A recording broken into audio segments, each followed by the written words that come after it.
ऐसे मिलावट से सब बना हुआ है, कुछ पाप और कुछ पुण्य, उसी से शरीर की रचना है। तो जब शरीर की रचना है तो हमसे कुछ पाप होंगे, कुछ पुण्य होंगे। तो हम ये देख ले, जड़ चेतन गुण दोष में विश्व कीन करतार, संत हंस गुण गाहे पे परिहरिवार विकार। जैसे दूध पानी मिला के रख दो तो हंस केवल दूध पी लेगा, पानी छोड़ देगा। ऐसे ही किसी के दोष मत पकड़ो, गुण गुण लेते चले जाओ। तो कोई भी ऐसा नहीं संसार में जिसमें गुण ना हो, गुण और दोष दोनों मिश्रित है। भाई किसी में 90% गुण है तो 10% दोष है, किसी में 90% दोष है और 10% गुण है। ऐसी रचना है। तो हमें क्या, 100% तो केवल भगवान या भगवान को प्राप्त महापुरुष, प्योर 100% निर्दोष जो भगवान को प्राप्त हो गए हैं, या भगवान, नहीं तो मिलावट है भैया। कहीं ना कहीं दोष है और गुण है। और अगर हम ऐसे देखेंगे तो चराचर जगत में गुण दोष है, तो हम क्या करें, गुण गुण ग्रहण कर लें, दोषों का त्याग कर दें। सब में भगवान है, ऐसी भावना करें। जी। कपिल जी अजमेर से। राधे राधे महाराज जी। महाराज जी, भगवान का आश्रय लेकर कार्य करते हैं तो भगवान का आश्रय में तन्मयता होने लगती है और कर्तव्य कर्मों में अरुचि सी होने लग जाती है, केवल श्री हरि में ही तन्मय होने की ललक रहती है। हाँ, अच्छी बात है, पर ऐसा नहीं है। अगर ऐसा होता तो चक्रवर्ती सम्राट अम्बरीश का राजकाज कैसे चलता? ऐसा होता तो बड़े बड़े भक्त व्यापारी रहे हैं, बड़े बड़े काम किए हैं। हमको ये चाहिए कि भगवान का सुमिरन, भगवान का आश्रय करते हुए कार्य को सम्यक रूप से करें, इतनी भी त्रुटि न होने पावे, तभी तो भगवान की भक्ति का प्रभाव माना जाएगा। अगर ऐसा हो कि भगवान की भक्ति सब कार्य रुकवा देती तो फिर भगवान को कैसे प्राप्त कर पाएगा और वो व्यवहार कैसे कर पाएगा? ऐसा नहीं, अभी आप में कमी हो रही है। भगवान का चिंतन करते हुए हम बहुत अच्छे हर कार्य कर सकते हैं। तो ऐसा कैसे आप निर्णय किए कि भगवान में तन्मय हो जाता और कार्य छूट जाता है? ऐसा नहीं है, ऐसी परिस्थिति। कर्म करते हैं तो फिर कर्म में तन्मयता हो जाती है, भगवान का आश्रय छूट जाता है। भगवान का आश्रय का मतलब है, जैसे आप शरीर को कभी ध्यान करते हो क्या? शरीर का कभी ध्यान नहीं करते हो? कभी भूलते हो क्या? नहीं भी। बस यही आश्रय है। हम किनके हैं? श्री हरि के हैं, हम प्रियाजू के हैं, हम प्रभु के हैं, और खूब कार्य कर रहे हैं बढ़िया मन लगा के, और उस कार्य को प्रभु को अर्पित कर देते हैं। 4 घंटे, 6 घंटे, 8 घंटे ड्यूटी की, हाथ जोड़ा है प्रभु, 8 घंटे से जो कार्य हो रहा था वो आपका ही है प्रभु, ये पूजा स्वीकार करो। ऐसे ऐसे गृहस्थी में चला जाता है। अब आप ऐसा कि हम हरि में तन्मय हो गए तो फिर कार्य, मुझे तो ऐसा कम ठीक लगता है। कार्य को हरि का मान करके करें और उसे अच्छी प्रकार से करें, 100% कोई त्रुटि नहीं होनी चाहिए, और उसे पूरा प्रभु को समर्पित कर दें, पूजा हो गई। जैसे हम रसोई बना रहे हैं तो पूरे विवेक पूर्वक, अगर नमक नहीं पड़ा तो कैसे प्रभु को भोग सुंदर लगा पाएंगे? हर कार्य हम प्रभु के लिए कर रहे हैं। हम ड्यूटी प्रभु के लिए कर रहे हैं, व्यापार प्रभु के लिए कर रहे हैं, किसानी प्रभु के लिए कर रहे हैं। एक होता है अपने लिए करना और एक होता है प्रभु के लिए करना। भक्त प्रभु के लिए करता है, तो जो प्रभु के लिए कार्य किया जाता है तो और सजाकर अच्छी प्रकार किया जाता है। तो अच्छी प्रकार से जो भी कार्य करो, अच्छी प्रकार से करो और उस कार्य को भगवान को समर्पित कर दो, और बीच बीच में राधा राधा सुमिरन करते रहो। ठीक है ना? राहुल जी। राधे राधे भगवान श्री। राधे राधे महाराज जी। महाराज जी, आजकल के बच्चे में नशे और गंदी आदतें बढ़ रही हैं, तो उनको रोकने के लिए हम कैसे और क्या प्रयास कर सकते हैं? हम तो सबसे प्रार्थना यही कहते हैं कि अपने अपने बच्चों को अगर समझाना शुरू करें, उनसे मित्रवत व्यवहार करें, और उनके पास बैठें, उनके मोबाइल को चेक करें, उनकी मानसिकता को चेक करें, और जहां उनको त्रुटि हो रही उनको हम समझाने की चेष्टा करें कि आप गलत चल रहे हो, आप सुधार करो, हम आपका सुंदर ब्याह करा देंगे, हम सुंदर व्यवस्था आपकी कर देंगे, लेकिन आपको ऐसे गलत आचरण नहीं करने चाहिए। क्योंकि समझाने से अब समझ कम आएगी। अगर बच्चापन से बालक को समझाया जाए, उसे अध्यात्म में जोड़ा जाए, तो शायद गंदी बातें हो ही ना। पर बच्चापन से तो मोबाइल पकड़ा दिया जाता है। छोटे छोटे बच्चे मोबाइल के कारण बहुत बिगड़ गए हैं। गेम खेलना, रीलें देखना, हस्त मैथुन करना, गंदी बातें करना बहुत बहुत बहुत है। बहुत बच्चों के जीवन नष्ट हो रहे हैं। जवान जवान बच्चे इंजेक्शन लगा करके वो जहर ले रहे हैं, नशा ले रहे हैं, और बॉयफ्रेंड गर्लफ्रेंड सब गंदी बातें हो रही हैं। तो हमें लगता है माता पिता बच्चों को अगर क्लास लें एकांत में, उनसे मित्रता पूर्वक और धीरे धीरे उनके दुर्गुणों को उनको समझाएं कि इससे तुम्हारी हानि हो जाएगी, तुम्हारा जीवन नष्ट हो सकता है, इसमें तुम फंस सकते हो, तो बचाया जा सकता है। और अध्यात्म के बिना किसी के जीवन को पवित्र नहीं किया जा सकता। अध्यात्म ज्ञान ही सबके जीवन को पवित्र। आजकल माता पिता अध्यात्म में नहीं तो बेटों को कैसे अध्यात्म में लगा देंगे। अब वो अपने माता पिता के आचरणों को बच्चे बहुत सूक्ष्मता से देखते हैं, उनके संस्कार पढ़ते हैं। तो अगर माता पिता आध्यात्मिक है तो बच्चों में अध्यात्म का सृजन कर सकते हैं। जब माता पिता आध्यात्मिक नहीं है तो उनमें बच्चों का कैसे कल्याण हो सकता है।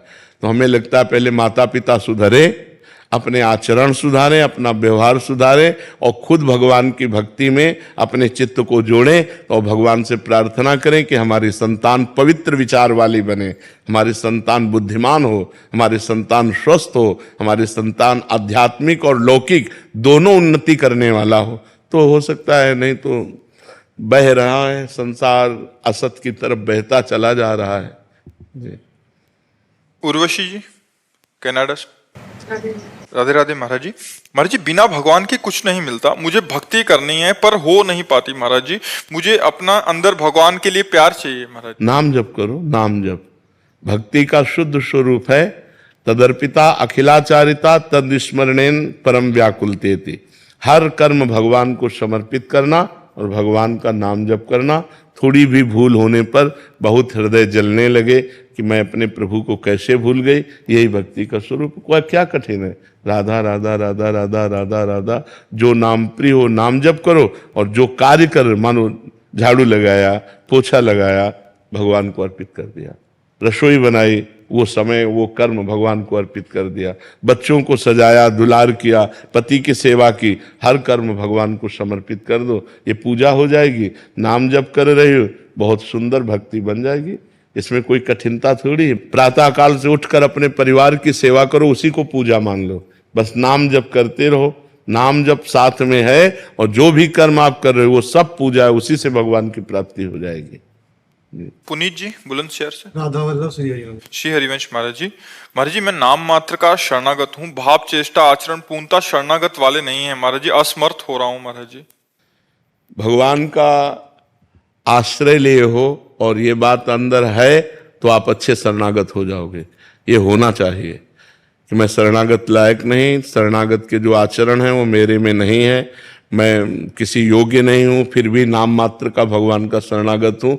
ये किसी भी शरणागत से पूछोगे तो यही बात कहेगा। जैसे गोस्वामी तुलसीदास जी कह रहे, हऊँ कहावत सब कहत राम सहत उपहास, स्वामी सीतानाथ सो सेवक तुलसीदास। बोले मैं भी कहता हूँ कि मैं राम जी का हूँ, और लोग भी कहते हैं कि तुलसी राम का है। भगवान उपहास सह रहे, मेरे जैसा दास, मेरे जैसा भगवान श्री राम का दास, ये भगवान उपहास सह रहे हैं। तो ये तो बड़े बड़े भक्तों के हृदय में होता है। ये अच्छी बात है, अपने में ऐसी बात बनी रहनी चाहिए, पर हमारे द्वारा पाप आचरण नहीं होना चाहिए।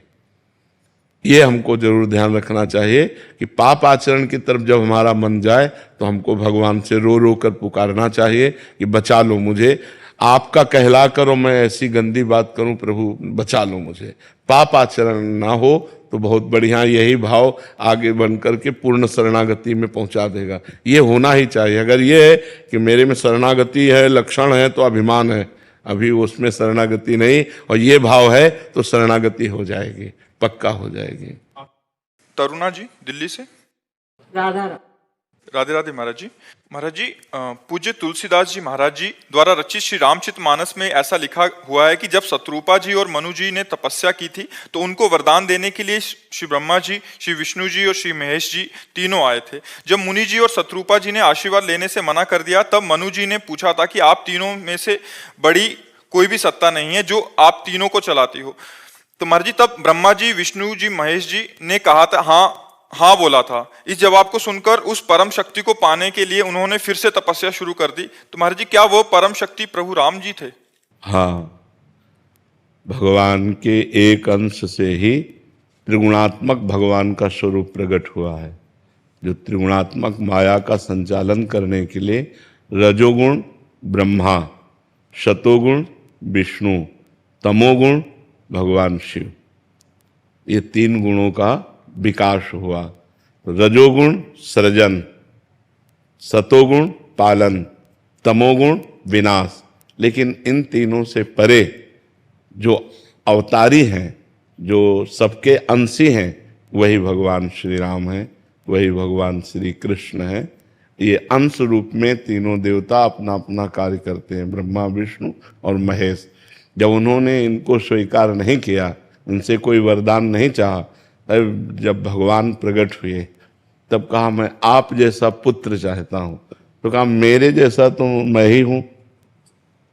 भगवान ने उत्तर भी दिया कि मेरे जैसा तो सिर्फ मैं हूँ, तो मैं ही तुम्हारा पुत्र बनकर प्रकट होऊंगा। तो वही अरूप, वही निराकार, विप्रधेनु सुर संत हित लीन मनुज अवतार, वही निराकार आकार धारण करता है, वही अरूप रूप धारण करता है, और बाल स्वरूप होकर के कौशल्या जी की गोद में जो समस्त सृजनकर्ताओं का सृजन करता है, वो प्रभु है, वो सच्चिदानंद भगवान राम है, वो सच्चिदानंद भगवान श्री कृष्ण है। जी। राहुल शर्मा जी। राधे राधे प्रभु जी। राधे राधे महाराज जी। गुरुदेव भगवान, ईश्वर क्या है, जीव क्या है, प्रकृति क्या है, दृश्य जगत क्या है? ईश्वर जो संपूर्ण चराचर का स्वामी है, जो प्रकृति और पुरुष दोनों को अपने शासन में लिए हुए है। पुरुष सबके अंदर बैठा हुआ आत्म तत्व, प्रकृति अष्टधा प्रकृति, आकाश, वायु, जल, अग्नि, पृथ्वी, मन, बुद्धि, अहंकार, कितने हुए? 8। ये अष्टधा प्रकृति का जो संचालन करता है, जो पराप्रकृति जीव, इसका भी जो स्वामी है, अंशी है। भगवान ने कहा ना ममैवांशो, वो ईश्वर जो उत्पत्तिम च विनाशम च भूतानामा गतिम गतिम वेत्ति विद्याम अविद्याम च षष्टारो ईश्वर इति, जो उत्पत्ति करता है, जो विनाश करता है, जो गति और अगति का निर्णय करता है, जो विद्या और अविद्या की सृष्टि की, वो ईश्वर है, जो सबका मालिक है, वो एक है। अब दूसरा जीव क्या है? उसी ईश्वर का एक अंश है।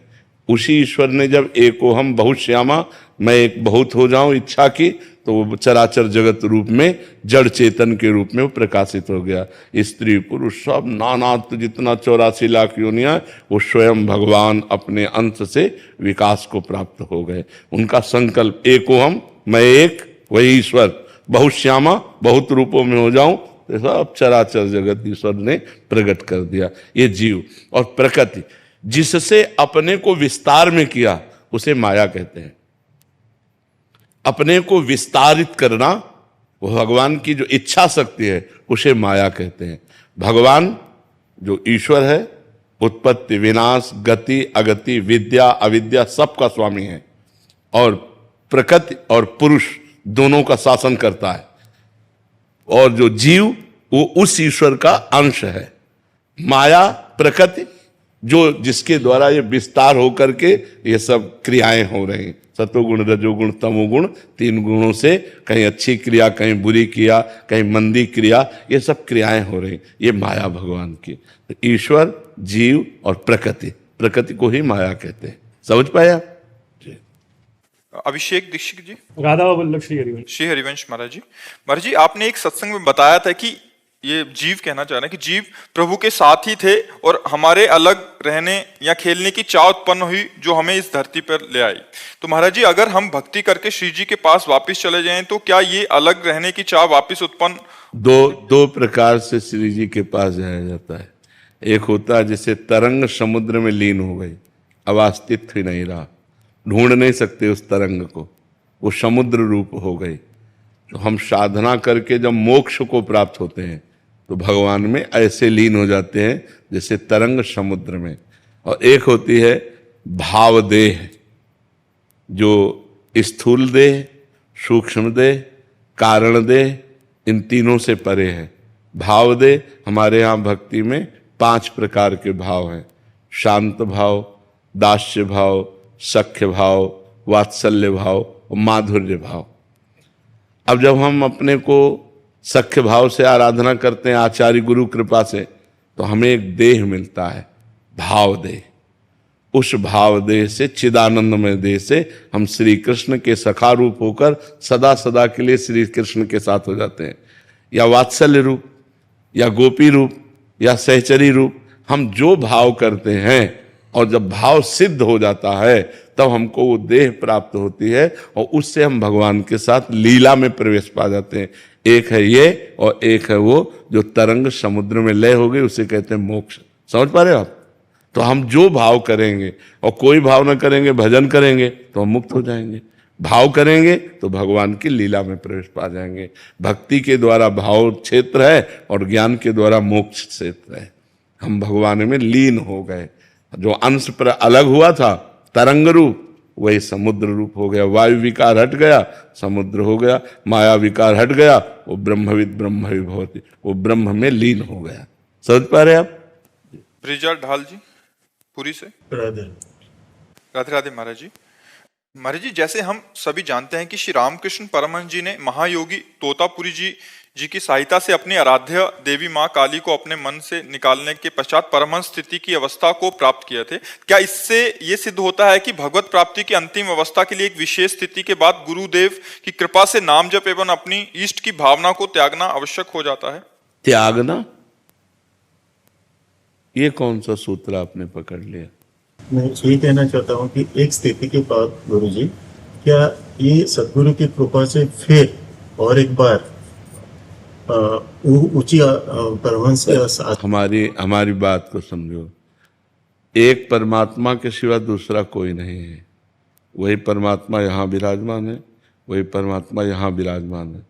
अब हम उसको भूल गए। तो मानी संख्या गुरुदेव परमात्मा, गुरुर ब्रह्मा गुरुर विष्णु गुरुर्देव महेश्वरा गुरु साक्षात परब्रह्म तस्मै श्री गुरुवे नमः। और जब हम साधना की तो हम गुरु स्वरूप हो गए, क्योंकि जो वहां था वो यहीं है, वो यहीं है। गुरुदेव का दर्शन कहाँ हो रहा है? मैं में। समझ रहे? अब सब कुछ मैं में समा गया, क्योंकि वो एक है, वो एक है। सब खत्म हो गया। वो स्वयं ब्रह्म स्वरूप स्थित है, क्योंकि वो स्वयं था। मानी संख्या, जैसे मानी संख्या मूर्ति भगवान है, और भजन करते करते करते जब भगवान का साक्षात्कार हुआ तो सामने से गायब हो गया सब कुछ। अब मूर्ति में भगवान नहीं, अब यहाँ भगवान देख रहे। मानी संख्या से सवाल हल होता है। माना ये हमारे पर ब्रह्म परमात्मा, जैसे पत्नी के लिए कहा गया मानो तुम्हारा पति भगवान है, तो वो भगवान मानकर अपने पति की तन्मयता में आई और भगवान को प्राप्त हो गई। तो हम कहीं भी भगवान को मान सकते हैं, लेकिन जब स्थिति आएगी तो दो नहीं रह जाएगा। प्रेम गली अति साकरी तामे दो न समाये, शिष्य और गुरु दोनों नहीं रहेंगे, एक हो जाएगा। लेकिन उस स्थिति में गुरुजी क्या सदगुरु जी की भी आश्रय लेना पड़ता है, या उस स्थिति तक पहुंचने के लिए सदगुरु का आश्रय लेना नहीं होता है। जब पहुंच गए तो दो नहीं रहते।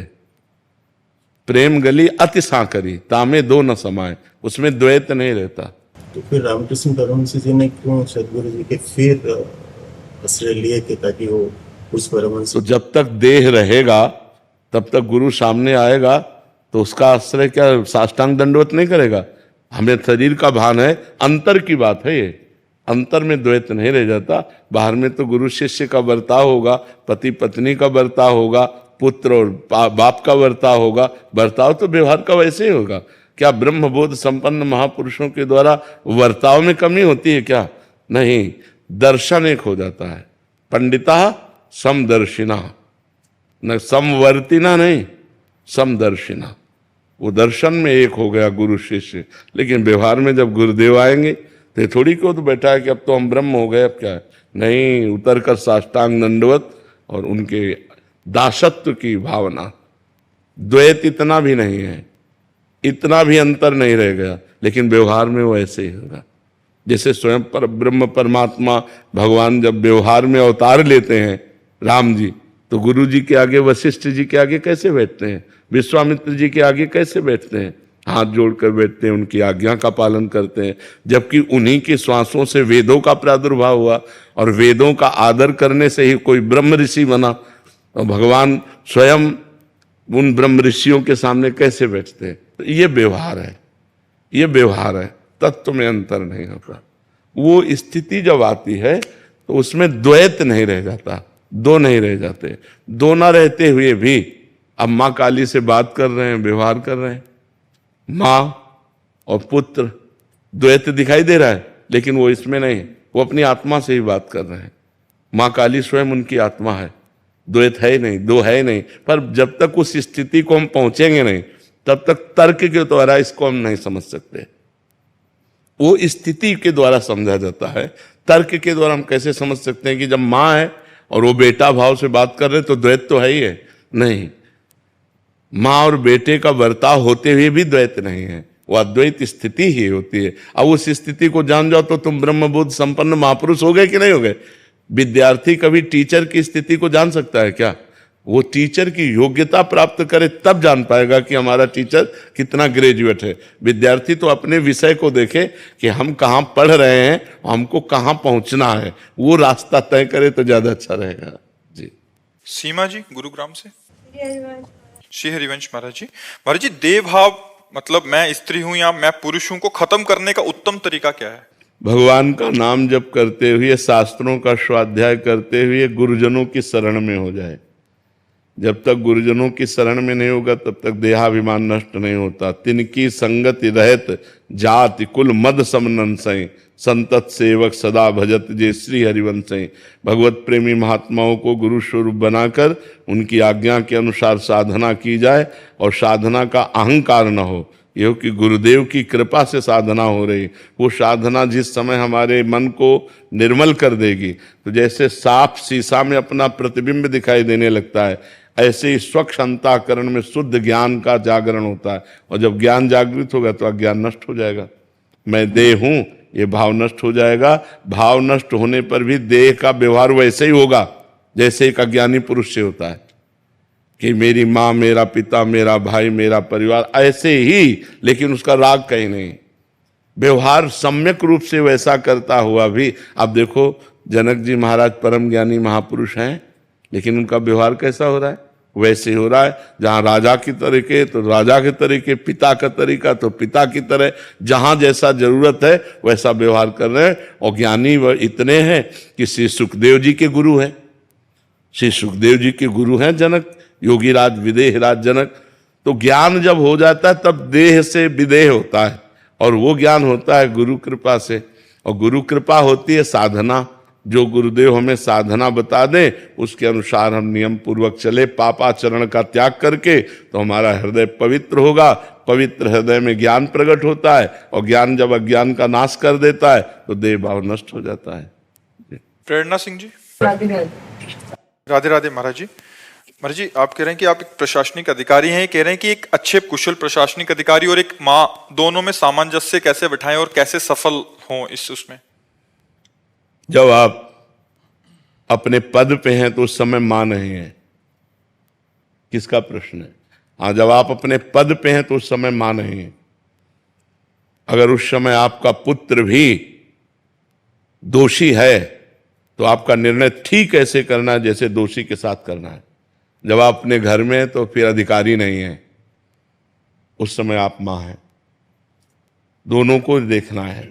और पद का निर्णय करने के लिए प्रलोभन और भय, हम सबको ये शिक्षा देते हैं, चाहे किसी भी डिपार्टमेंट में हो। अगर प्रलोभन और भय इन दो को त्याग करके अपने पद का पालन करे तो भगवान की बहुत सुंदर पूजा बन जाएगी। प्रलोभन, रुपए का घूस आदि लेना, भय किसी बड़े अधिकारी या बड़े नेता का दबाव होकर के निर्दोष को दंड दे देना, दोषी को मुक्त कर देना, ये हमारी बहुत बड़ी हानि हो जाएगी। ना किसी का दबाव और ना कोई प्रलोभन, पद रहे या ना रहे, अगर हम पद में हैं तो हम ठीक निर्णय करेंगे, नहीं भले इस्तीफा दे के हमें घर बैठना पड़े, हम पाप कर्म नहीं करेंगे, हम घूस का धन नहीं लेंगे, हम अपराधी को मुक्त नहीं होने देंगे और निरपराध को दंड नहीं देंगे। अगर अपराधी है तो हम पुत्र को भी दंड देने के लिए तैयार हैं। अगर निरपराध है तो चाहे वो शत्रु हो, उसे हम सम्मान पूर्वक मुक्त कर देंगे। ये पद का प्रयोग जब आप पद में बैठे हो और जब घर में है तो एक माँ है, फिर आपको पूरा लाड़ प्यार अपने बच्चे को देना चाहिए। जी। चंद्रिका शर्मा जी, द्वारिका से। राधे राधे महाराज जी। महाराज जी, किसी भी मुश्किल परिस्थिति में विपरीत विचार आते हैं, अच्छे विचार चाहते हुए भी नहीं आते महाराज जी। क्योंकि भजन नहीं है भाई, हमारे अंदर वो वस्तु नहीं है जो हमें पॉजिटिव ला दे। अगर पॉजिटिव आ गया तो फिर विपत्ति किस बात की? हर विपत्ति में पॉजिटिव विचार आ जाना ये भगवान की कृपा से होता है। हर विपत्ति हमारे मंगल के लिए आती है, हमारे अमंगल का नाश करने वाली होती है। तो हमें चाहिए कि नाम जप करें, भगवान की लीला कथा सुने, भक्तों के चरित्र सुने, जिससे हमारा हृदय पवित्र हो, हमारे अंदर नाम रूपी खजाना एकत्रित हो, तो हमारे पॉजिटिव विचार हो जाए। अभी जो हम आपको अपनी बात बता रहे, ये पॉजिटिव विचार की तो है। पॉजिटिव विचार के कारण हम थमे हुए हैं। जैसे एकदम बाढ़ आ जाए और उसका तट उसको रोके हुए हो, तो ऐसे बाढ़ आ गई है कष्ट की, पर विचार रूपी तट रोके हुए। बड़ी कृपा है, लाडली जी की अपार कृपा है। वह हर बार यह बड़ी कृपा है, बड़ी कृपा है। कष्ट के समय भी राधा राधा राधा, तो कष्ट समझ में ही नहीं आता। अब भगवान से जुड़े नहीं, नाम जब कर नहीं रहे, अध्यात्म का ज्ञान है नहीं, तब तो माया पीस ही देगी, फिर तो पीस देगी। देखो ना क्या क्या हाल हो रहे हैं। एक एक इंच जमीन के लिए भाई भाई का खून कर रहा है, अपनी वासना के लिए पत्नी पति का खून कर रही, पति पत्नी का खून कर। ये क्या हो रहा है? ये क्या हो रहा है? ज्ञान नहीं है, अध्यात्म विहीन है, राक्षसी भाव जागृत हो रहा है और वो नष्ट होते चले जा रहे। हमारे समाज में ये जो जितनी गंदी बातें हो रही हैं, क्राइम हो रहे हैं, उनका कारण अज्ञान ही तो है। अगर अज्ञान नष्ट हो जाए, अरे यार भाई है, एक इंच जमीन क्या, एक बीता से ले जा यार, छोटा है या बड़ा खा पी जा, मेरा भाई तो है। और जब मुझे पति मिल गया मेरे कर्मों के अनुसार, तो मुझे दूसरे पुरुष की तरफ झांकने की जरूरत क्या है? जैसा भी हमारे कर्म थे, हमारा पति मिल गया, उसी को भगवान मान करके उसका सेवन करो। अपनी अर्धांगिनी, अपना दिल है, अपना हृदय पत्नी, जैसा हमारे प्रारब्ध में थी वैसे मिल गए। अब दोनों हम भावों का ऐसा सामंजस्य बैठा लें कि एक दूसरे को प्यार करते हुए जीवन व्यतीत करें, ये तो है बुद्धिमानी। तो इसलिए बहुत अध्यात्म की जरूरत है हमें कंट्रोल करने के लिए। जैसे हम जीने के लिए श्वास की जरूरत है, प्राणों के पोषण के लिए अन्न की जरूरत है, ऐसे हमें जिंदगी सही बिताने के लिए ज्ञान की जरूरत है। अगर हमारा ज्ञान ना हुआ तो 5 मिनट में ऐसा कर्म बन जाएगा कि पूरे जीवन जेल भोगना पड़ेगा। तो हमें अपने जीवन जीने के लिए ज्ञान की जरूरत है, जो हम अपने इंद्रियों पर कंट्रोल कर सकें, अपने मन पर कंट्रोल कर सकें और हम पॉजिटिव विचार वाले बने। वो नाम जप और सत्संग, सत्संग के द्वारा ज्ञान प्राप्त करो और सही आचरण करो, तो जीवन आनंदमय हो जाएगा। नहीं तो जरा सी गुस्सा की, एक को मार दिया, वो तो मर गया, तुम पूरे आजीवन जेल या फांसी की सजा। कितना मतलब सोचो, हमारी छोटी छोटी गलतियों हमारे समाज का होगा क्या? जब ज्ञान नहीं होगा तो राक्षसी भाव होगा, पशुता होगा, हिंसा होगा। ये बहुत, आप देखो हमारे चींटी काटे तो कैसा लगता है? लगता है ना कि हमारे काट रहे। अब वो किसी लड़की को गायब करके ले जाते हैं, हिंसा कर देते हैं, मार देते। अब ये राक्षसी बुद्धि है कि नहीं बुद्धि? तो हम यही कह रहे हैं कि सबको ज्ञान की जरूरत है, सबको अध्यात्म की जरूरत है। अगर अध्यात्मवान बनोगे तो एक आनंदमय जीवन होगा, दूसरों को सुख देने की भावना आएगी। अब किसी का कान नोच के ले जा रहे हैं, किसी के गले से नोच के ले जा रहे हैं। अब ये नौजवानों की ये हरकत है जिसमें हम दूसरों को सुख दे सकें अपनी जवानी, अपने बल के द्वारा। तो अब ये हो रहा है, शराब पी रहे हैं, मांस खा रहे हैं, गंदे आचरण कर रहे हैं। ये राक्षसी भाव तभी अंत होगा जब हम अध्यात्म से जुड़ेंगे, जब भगवान से जुड़ेंगे, जब नाम जप करेंगे, अच्छे आचरण करेंगे, तो हम खुद सुखी रहेंगे और दूसरों को सुख देंगे। पॉजिटिव विचारों के लिए भगवान का नाम जप और सत्संग अत्यंत अनिवार्य है। आप न्यायाधीश हैं, मुख्य न्यायाधीश मध्य प्रदेश सरकार के, वहां के अभी बस हमारी यही प्रार्थना है, धर्मो रक्षति रक्षिता। जो धर्म की रक्षा करता है, धर्म उसकी रक्षा कर लेता है। मनुष्य जीवन का परम लक्ष्य है भगवदानंद, ये सब छूट जाएगा, आपका पद छूट जाएगा, आपका शरीर छूट जाएगा, आपका वैभव छूट जाएगा, आपका संबंध छूट जाएगा, सब ये छूट जाएगा। और वो कुछ समय के लिए है, ये सब कुछ समय के लिए है, लेकिन हमारा निरंतर आनंद बढ़ता रहे और हम पतित ना हो। क्योंकि ये 70 वर्ष 80 वर्ष, उसमें भी 40 50 तो चले गए, अब कितने मिनट रह गए, कितने सेकंड रह गए हमें पता नहीं। और वो सेकंड ऐसा होता है जो सब विध्वंस कर देता है, सब छूट जाता है। इसके बाद आप जाएंगे, आपका नाश नहीं होता, आप अविनाशी हैं। ये शरीर और इस शरीर का नाटक जितना है वो यहीं रह जाता है। ये मायाकृत नाटक है, पति पत्नी पुत्र परिवार पद प्रतिष्ठा, ये मायाकृत है, ये सच्चिदानंद नहीं है, ये त्रिकाल सत्य नहीं है, ये अनित्य है, ये नित्य नहीं है। इस अनित्य से हमें नित्य की प्राप्ति कर लेनी है, अपने पद के कर्तव्य को पूजा बना लेना है और भगवान को वो पूजा समर्पित कर देनी है। बस इसी से भगवत प्राप्ति हो जाएगी। अर्जुन जी को कह रहे हैं युद्ध रूपी पूजा कर।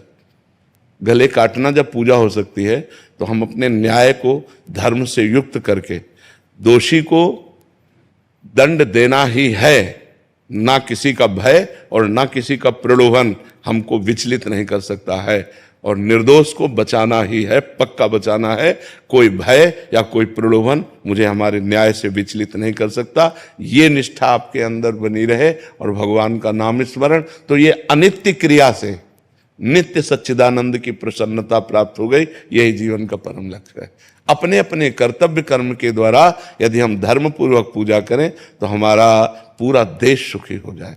आज जहां हम अपने कर्तव्य से चित होकर भय या प्रलोभन के वशीभूत हो जाते हैं, वहीं हमारी हानि हो जाती है, वहीं हमें अशांति प्राप्त होती है, वहीं हमारे द्वारा ऐसे कृत्य हो जाते हैं जिससे हमारे समाज को पीड़ा पहुंचती है। ये समाज सब भगवत स्वरूप है। हमें अपने अपने अधिकार के अनुसार सेवा करने के लिए भगवान ने ये पद दिए हैं। तो बहुत निर्भय होकर और निर्लोभी बन करके अपने पद का पालन करो, यही भगवान की पूजा हो जाएगी। इसी से भगवान प्रसन्न हो जाएंगे और भगवान प्रसन्न हो गए तो सर्वमंगल। क्योंकि हम मनुष्य ही बनेंगे ऐसी गारंटी नहीं है। 83,99,900 से 99 योनियां और हैं। अगर हमसे चूक हो गई तो यहाँ का जिसके लिए हम चूक कर रहे हैं वो तो सब यहीं रह जाना है। ये ऐसा देश है, बहुत भयावह देश है, मृत्यु लोक बहुत भयावह देश है। अब हम जितने जिन जिन से प्यार कर रहे हैं सब छूट जाएंगे। जो जो हमने मेहनत करके कमाया वो सब छूट जाएगा। जितना शरीर को प्यार किया, राग किया, वो भी छूट जाएगा। यहां है क्या? किसी व्यक्ति को ऐसे देश भेजा जाए कि तुम खूब कमाओ और सब व्यवस्था करो, लेकिन जब वहां से निकाले जाओगे तो निर्वस्त्र करके निकाले जाओगे। तो कैसा भयावह देश है। ये शरीर रूपी वस्त्र भी छीन लिया जाता है, यहीं आग लगा दी जाती है। कुछ नहीं, केवल कर्म हमारे साथ जाता है। इसलिए हम एक ऐसा कर्म करें, महान कर्म करें, जिससे हमें अगर जन्म मिले तो फिर मनुष्य देह मिले, और ऐसे हम कर्म करें जिससे भगवान प्राप्त हो जाए, हमारा आवागमन मिट जाए, ये संसार का दुख मिट जाए। ये अगर संसार में आवे तो हम महान बन करके आवे, कर्म बंधन से युक्त नहीं, ईश्वर के द्वारा प्रेरित उनके पार्षद बनकर आवे और जगत मंगल करे।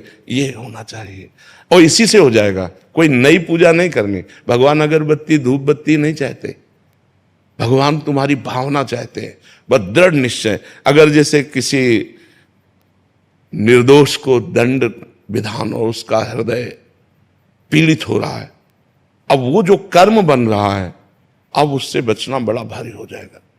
तो हमको सपोर्ट मिलता है कि हे भगवान, मैंने तो कुछ देखा नहीं, जैसा वकील प्रमाण देते हैं उसके अनुसार हम निर्णय करते हैं। भगवान हमारे निर्णय को आप देख लीजिएगा।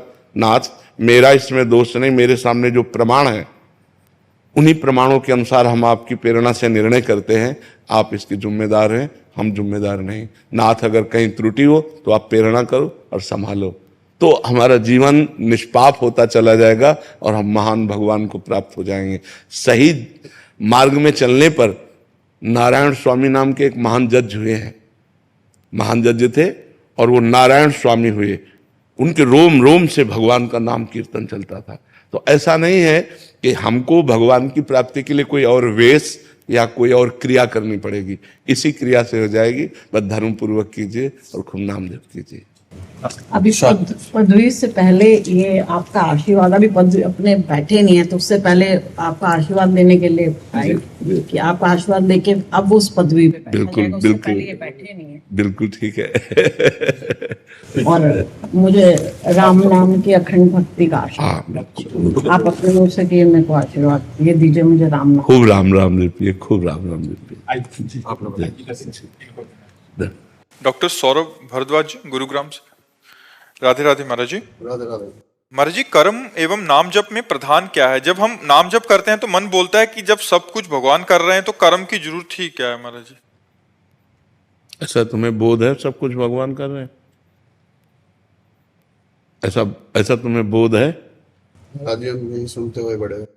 सुनना एक अलग चीज है। जैसे तुम शरीर नहीं हो, तुम शरीर नहीं हो, ये सुना है ना, लेकिन तुम्हें बोध है? नहीं है। शरीर की पीड़ा, शरीर का भूख प्यास, काम क्रोध लोभ मोह, ये सब व्याप्ते हैं ना। हाँ, ऐसे ही सब कुछ भगवान ने किया है। इसका अगर बोध हो जाए तो तुम ब्रह्म ऋषि हो जाओ, तुम महात्मा हो जाओ, तुम्हें कोई कर्म नहीं बांध सकता। लेकिन तुम्हें बोध नहीं है, इसलिए तुम्हें हर कर्म बांधेगा। तुम्हें दुख लगेगा, तुम्हें सुख लगेगा, तुम्हें पाप लगेगा, तुम्हें पुण्य लगेगा, तुम्हें नरक जाना पड़ेगा, तुम्हें स्वर्ग जाना पड़ेगा। जैसे ये बोध हो जाए, अब इसी बोध के लिए तो साधना की जाती है, ये केवल बातों से थोड़ी होता है। जब बोध हो गया कि सर्वम खलमिदम ब्रह्म, सब ब्रह्म है और वही करता है, वही भोगता है, मैं तो केवल निमित्त मात्र हूं, खत्म खेल हो गया। लेकिन इसका बोध नहीं है तो बात नहीं। जैसे आप डॉक्टरी कर रहे हो लेकिन आपके पास सर्टिफिकेट है नहीं है, बहुत बढ़िया आप डॉक्टरी कर रहे हो लेकिन आपकी डॉक्टरी बंद हो जाएगी और आप अपराधी माने जाएंगे, क्योंकि आपके पास लाइसेंस नहीं है, आपके पास योग्यता नहीं है। ऐसे ये बहुत बड़ा सूत्र है कि सब कुछ भगवान है और सब कुछ भगवान करता है, ये अंतिम सूत्र है। और जब ये अनुभव हो जाता है तो वो जीवन मुक्त हो जाता है, सारे कर्म विध्वंस उसके हो जाते हैं। पर ये अनुभव करने के लिए साधना है। बिना साधना के ऐसे सुन के तो बहुत बातें हैं, सुन के बातों से, हलवा की हमने प्रक्रिया सुन ली तो हमारे क्या शरीर में पुष्टता आ जाएगी क्या? उसके लिए हमें हलवा बनाना पड़ेगा और हलवा खाना पड़ेगा और खा के पचाना पड़ेगा, तब हमारा शरीर स्वस्थ होगा। ऐसे ये ब्रह्म सूत्र है, सब कुछ करता धरता हरता एकमात्र भगवान है, भगवान के सिवा कुछ नहीं। अब इसका अनुभव तो करे, तो अनुभव करने के लिए साधना है, अब साधना है नहीं तो इसलिए फिर अपने योग्यता के अनुसार चलो। करता तुम हो तो पाप कर्म तुमसे न बनने पावे, भोगता तुम हो तो पापाचरण को भोग मत भोगो। शराब मत पियो, मांस मत खाओ, पराई बहन बेटी एक तरफ गंदी दृष्टि मत करो, नाम जप करो, नहीं नरक जाओगे, दुर्गति हो जाएगी। हो रही ना, जलन होती है ना, सुख होता है ना, दुख होता है ना, नहीं होगा। जिस दिन ये अनुभव हो जाएगा सब कुछ भगवान कर रहे हैं, नहीं होगा, एक अद्भुत आनंद बना रहेगा। जिस दिन ज्ञान हो जाएगा, जिस दिन बोध हो जाएगा, जिस दिन हमें समझ जाएंगे कि भगवान की सत्ता से सब सत्ता है, मिटिया मेट कर दोगे दुख को, विपत्ति को, हर समस्या को मिटा दोगे। लेकिन अभी हर समस्या तुम्हें मिटा देगी नहीं मिटा देगी। तो हमको वास्तविक स्थिति प्राप्त करनी है, उसके लिए नाम जप करो। कोई भी कर्म स्थिति नहीं प्रदान करता। कर्म दो ही प्रकार के होते हैं, या पाप कर्म या पुण्य कर्म। नाम जप भगवान का एक कर्म नहीं, ये पाप और पुण्य दोनों से अलग है, ये भजन है। भजन के द्वारा स्थिति प्राप्त होती है। खूब नाम जप करो, भगवान का चिंतन करो, तो धीरे धीरे ज्ञान प्राप्त होगा, और जब ज्ञान प्राप्त होगा तो आनंद रहेगा। ये किडनी का दुख, ये नाना प्रकार के क्लेश, ये परेशानियां हमको व्याप्ति नहीं है, क्योंकि श्री जी के चरणों में जब अपनापन, प्रभु का नाम, प्रभु का आश्रय, तो ये बातों से केवल नहीं है, प्रमाण। दर्द में भी हमें आनंद रहता है, हम आनंदित रहते हैं, क्यों? प्रभु से चित्त जोड़ने में। तो जब ये बात समझ में आ जाए कि सब कुछ प्रभु कर रहे हैं, फिर आनंद आ जाएगा, फिर दुख क्या हो जाएगा। अभी हमारे पिताजी की भी किडनी फेल थी और वो भी डायलिसिस कराते थे, 8 साल हमने उनकी सेवा करी। थे चले गए क्या? हाँ। तो मन में एक ग्लानि हमेशा रहती कि जब वो बीमार थे तो लोग बोलते थे कि ये भुगत रहे हैं, तो अपने पूर्व जन्म के कर्मों का भोग तो भोगना ही पड़ता है भाई। इसमें क्या, चाहे कोई बाबा जी हो चाहे कोई भी हो, भोगना तो पड़ता है। रामकृष्ण परमहंस जी के गले में कैंसर था, कितना भी बड़ा कोई संत हो जो हमसे कर्म बन गए हो तो भोगने पड़ेंगे। महाराज जी आपसे सानिध्य के बाद हमारे मन से वो ग्लानि चली गई। हाँ हम अति प्रसन्न है हाँ, कि बिल्कुल। हमने सेवा करी हाँ बिल्कुल, और हम खुश हैं, जो हुआ अच्छा हो। हाँ बिल्कुल, यही बात आती रहेगी तो बहुत आनंदित रहोगे। जो हुआ अच्छा हुआ, जो होगा वो अच्छा होगा। अब मुझे चिंता नहीं करनी, ठीक है।